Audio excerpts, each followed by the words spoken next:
Kamusta Joshua? Part ka rin ng Nasan ka? Opo, part din po ako ng Nasan ka. Anong masasabi mo na after ng PBB back?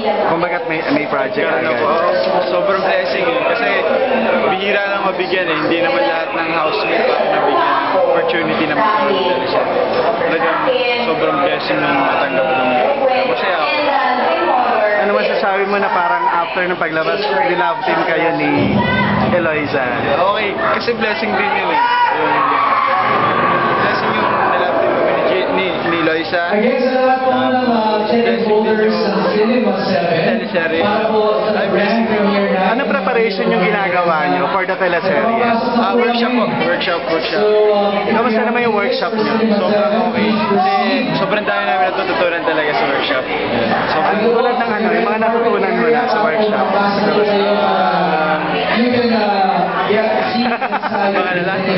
Ano na lang yung abang karakter mo dun sa Nasaan Ka? Ha? Ano yung karakter mo? Ako po dito si Joel. Babli ako dito sa ulit. Abang na lang talaga yun. Ano yung pinagkaiba ng karakter mo dun sa karakter ni Joel? In real life? Siguro parang halos parehas lang. Halos parehas. Halos magkatulad lang sila kaya siguro yung ano lang, magiging masipag sa gusto niya, bawa yung girlfriend niya. Ay, hindi naman yung girlfriend, gusto niya pero nagawa siya ng paraan para magustuhan siya. Last question, makakasama mo si Jane saka si Eloisa dito sa parang love triangle ba yung mangyayari? Opo, Parang ganun. Hindi mo, abangan niyo na lang.